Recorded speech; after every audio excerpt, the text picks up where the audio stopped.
Question number 10 part B, Subhash general store. Prepare trading and profit loss account. Trading profit loss account बनाना है, आइए बनाते हैं जल्दी से। प्लांट मशीनरी दी हुई है फर्स्ट फॉर 2016 की। कितने के लिए प्लांट एंड मशीनरी आपके सामने, ध्यान से देखिए 80,000, ठीक है। इसके बाद आपको दिया गया प्लांट मशीनरी परचेज्ड ऑन 1 जुलाई, तो प्लस न्यू जो परचेज करी है वो करी है 20,000। इसके बाद बोला है सन्ड्री डेटर्स इज 1,20,000। डेटर्स बता दीजिए आप 1,20,000। Then is telling you creditors are of 32,000.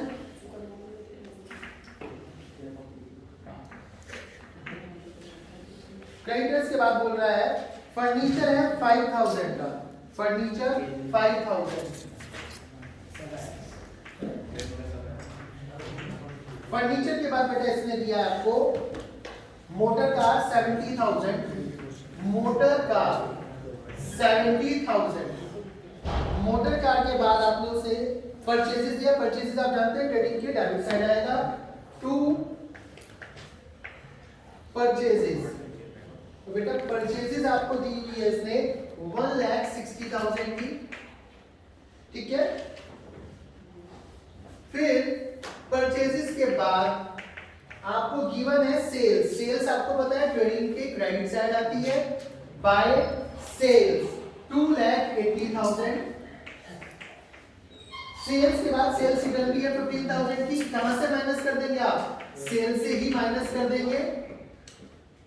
Salaries दी है, सैलरीज का आगे प्रॉफिट डेबिट साइड आती है 2 सैलरीज। और बेटा सैलरीज जो दी हुई है आपको 36,000 की दी हुई है।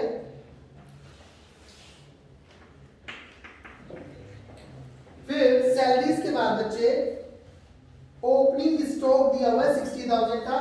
ओपनिंग स्टॉक आप जानते हैं ट्रेडिंग के डेबिट साइड में आता है। Opening stock 60,000। ओपनिंग स्टॉक के बाद गिवन है बेटा motor car expenses. Motor car expenses बेटा जब मोटर कार है, जब आपने मोटर कार परचेज करी थी तो वो असेट थी, और उसके ऊपर होने वाले जो एक्सपेंसेस हैं वो आपके रिवेन्यू एक्सपेंडिचर है। यदि मोटर कार खरीदते समय एक्सपेंडिचर हो तो वो कैपिटल एक्सपेंडिचर होगा, उसके बाद हो तो रिवेन्यू। और यहाँ पे कहीं भी गिवन नहीं है कि वाई परचेजिंग एक्सपेंडिचर हुआ है, तो हम क्या मान के चलेंगे, रिवेन्यू एक्सपेंडिचर। क्या है ये, रिवेन्यू एक्सपेंडिचर।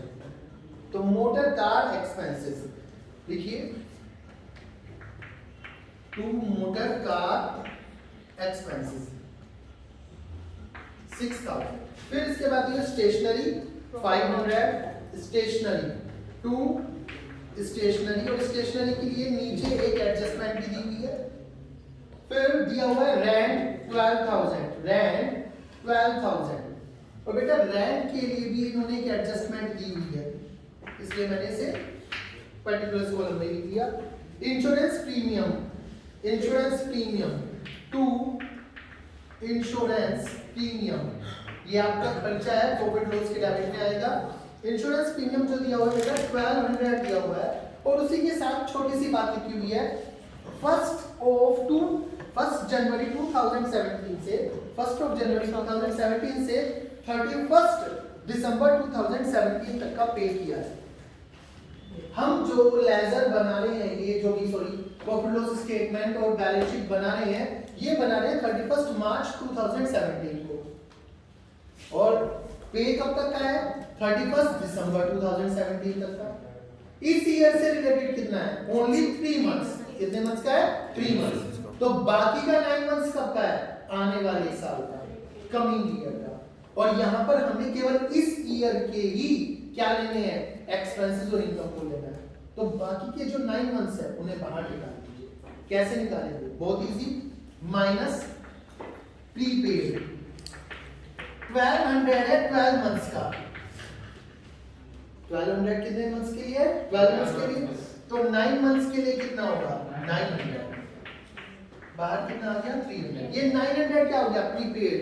क्या हो गया, प्रीपेड, प्रीपेड इंश्योरेंस 900। इसके बाद दिया हुआ है आपको कैश एट बैंक आप जानते हैं कैश क्या है, एसेट है, करंट एसेट है 5400। वेजेस दी हुई है आपको, वेजेस वेजेस जाएंगी ट्रेडिंग में, वेरी गुड। वेजेस कितने की दी हुई है बच्चे, 20,400 20,400। इसके बाद एडवर्टाइजिंग दिया है, एडवर्टाइजिंग है 4800 की, प्रॉफिट लॉस में जाएगा, वेरी गुड। एक्सपेंस है आपका 4,800। कैरीज इन वार्ड ट्रेडिंग में जाएगा, डेबिट साइड। और कैरीज आउट वार्ड कहां जाता है बेटा, profit and loss. 2 carriage outward, how much, 2,000। इसके बाद दिया हुआ है फ्यूल एंड पावर ट्रेडिंग में, to fuel and power trading के डेबिट साइड जाएगा, एक्सपेंस है 15,700 का। देन मनोज कैपिटल, मतलब कि ओनर की कैपिटल दी हुई है। कैपिटल कहाँ की आपको पता है, एसेट में आती है, लायबिलिटी में आती है 3,50,000। और ड्राइंग्स क्या हो जाएंगी, माइनस हो जाएंगी कैपिटल से, लायबिलिटी साइड ही 12,000। फिर इसके बाद दिया हुआ है ब्रोकरेज। ये भी आपका एक एक्सपेंस है 700 का।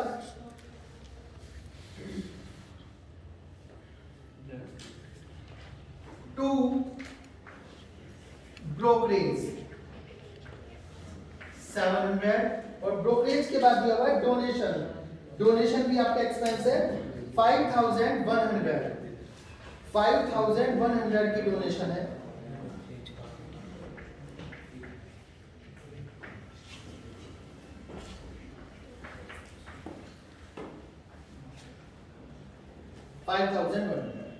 ठीक है, यहां तक होने के बाद अब आगे देखते हैं। उन्होंने दिया क्लोजिंग स्टॉक 55,000 का है, बाय क्लोजिंग स्टॉक 55,000।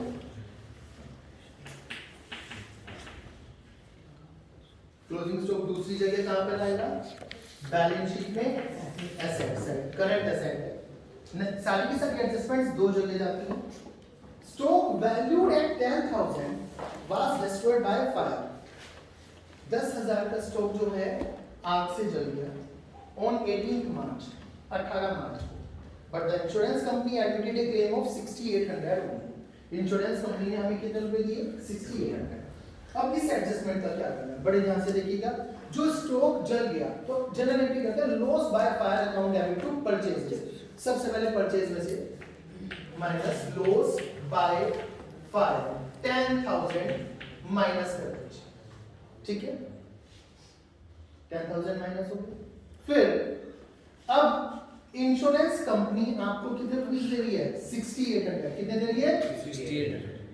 तो आप यहां पे लिख दीजिए इंश्योरेंस क्लेम 6,800। 10,000 की एंट्री, जितनी भी एडजस्टमेंट है दो जगह पास हो रही है। 10,000 कहाँ आ गए, अब 10,000 बनाने चाहिए, उसमें से 6,800 बैलेंस शीट में आ गया। अब भी कितने बच गए, 3,200। तो ध्यान दीजिए इंश्योरेंस कंपनी ने केवल 6,800 का क्लेम माना है। अब भी 3,200 हमें नहीं मिले, तो वो हमारा लॉस हो गया। क्या हो गया, लॉस। कहाँ जाएगा, यहाँ टू लॉस बाय फायर 3,200 हो गए। 10,000 की कॉस्टिंग हो जाएगी। Then stationery for 150 was consume by the proprietor.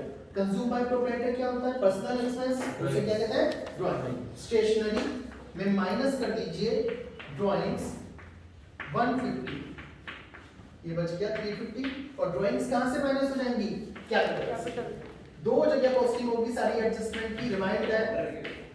Then goods costing 1,200 were given away as charity. 1,200 के गुड्स कैसे दे दिए, चैरिटी की तरफ। क्या होती है entry, charity account debit to purchases. तो पहले परचेज में से माइनस करिए, चैरिटी कितने के लिए है, 1,200।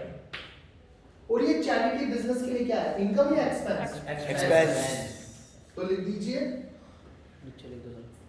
सबसे नीचे लिख दीजिए to charity 1200. Okay, then narration adjustment में दी हुई है a new sign board costing 1500 including advertising. एक न्यू साइन बोर्ड है 1500 रुपए का जो कि एडवर्टाइजिंग में लिखा हुआ है. हमने एक साइन बोर्ड लगवाया दुकान के बाहर जो लगाते हैं 1500 रुपए का है, एडवर्टाइजिंग में लिखा हुआ है. ठीक है, तो कोई बात नहीं, रहने दो. ये 4800 के 4800 यहीं पे आ जाएंगे. यदि ये क्वेश्चन में बोलता कि इस न्यू साइन बोर्ड का जो लाइफ है 2 इयर्स है 3 इयर्स है, तो तब तो हम इसके बारे में कुछ करते. इसे बोलना चाह रहा था ये डेफर्ड रेवेन्यू एक्सपेंडिचर. क्या बोलना चाह रहा था? Deferred revenue expenditure. But advertising deferred revenue expenditure तब मानी जाएगी जबकि क्वेश्चन में बताया गया हो कि न्यू साइन बोर्ड जो दुकान के बाहर बोर्ड लगता है आपकी, वो कितने इयर्स के लिए चलेगा. यहाँ पे ऐसी कोई इंफॉर्मेशन दी है नहीं दी है, तो बस एक्सपेंस. सिंपल क्या है? एक्सपेंस. तो छोड़ दीजिए इसको. फिर बोला इसने rent is to be allocated 2/3 to the factory. Rent जो है उसमें से 2/3 तो फैक्ट्री का है. तो बेटा फैक्ट्री के सारे एक्सपेंस आते हैं ट्रेडिंग में. कहां आते हैं फैक्ट्री के सारे एक्सपेंस? ट्रेडिंग में. तो माइनस फैक्ट्री रेंट कितना? 12,000 का 2/3. 12,000 का 2/3 कितना होता है? 8,000. तो यहाँ पर कितना आएगा? 4,000. यहाँ पर कितना आएगा? 4,000. 12,000 का 2/3 कहाँ जाएगा? फैक्ट्री में. 2 फैक्ट्री रेंट कितना? 8,000. ट्रेडिंग में आ गया 8,000. दो जगह हो गई एंट्री. ध्यान रखना हर एक एडजस्टमेंट दो जगह होगी. ठीक है, और ट्रायल बैलेंस की सारी चीजें केवल एक. देन डेप्रिशिएट मशीनरी बाय 10% आ जाइए माइनस डेप्रिशिएशन. अब ध्यान से देखना है डेप्रिशिएशन का बेटा. 80,000 जो थी वो ओल्ड वाली मशीनरी थी, उस पर कितना डेप्रिशिएशन लगेगा? 8,000. 80,000 का 10% 8,000. समझ में आ रही है सभी को बात? और जो 20,000 वाली न्यू मशीनरी खरीदी वो कब खरीदी हमने? बुक में देखिए 1 जुलाई 16. तो 1 जुलाई से 31 मार्च 17 तक कितने मंथ्स हुए? 9 मंथ्स के लिए 20,000 का 10% 1,500 कितना हो गया? तो टोटल डेप्रिसिएशन जो लगा वो कितना लगा? 9,500. कितना लगा? 9,500. यही डेप्रिसिएशन यहाँ आएगी. 2 depreciation on machinery profit loss में आती है, नॉन कैश एक्सपेंस है हमारा. फिर मोटर कार पे डेप्रिसिएशन लगाना है 20% माइनस डेप्रिसिएशन 20%. कितना हो गया? 14,000. ये बच गया 56,000. ये भी लिख दीजिए आप प्रॉफिट लॉस में ही. मुझे कोई जगह नहीं दिख रही जहां पे मैं लिखूं. मुझे भी दिख रही. 2 good depreciation on motor car कितना है? 14,000. ठीक है, यहाँ पर कर लीजिएगा अपनी कॉपी में. और इस तरह से आपकी जितनी भी एडजस्टमेंट से ज्यादातर हो गई. अब ये देख लीजिए आपने कुछ छोड़ा तो नहीं है. ठीक है, वो सब कुछ हो गया है जितना भी आपको बताया गया है. रेंट में आपको बताया था यहाँ पे स्पेशल ट्रांजैक्शन की 2/3 फैक्ट्री का है, तो जब 12 में से 2/3 चला गया 1/3 यहाँ पर बच गया. तो ऑफिस बच गया. सिंपल. ठीक है, इसका आपको टोटल करना है, बैलेंस करना है. बस ध्यान रखिएगा ये यहाँ पर आपका ट्रेडिंग खत्म हो गया. Remind that. ठीक है, थोड़ी सी जगह आपको बना के चलनी है अपनी कॉपी में पहले से ही. परफॉर्मा बनाते वक्त ध्यान रखें. Okay, thank you.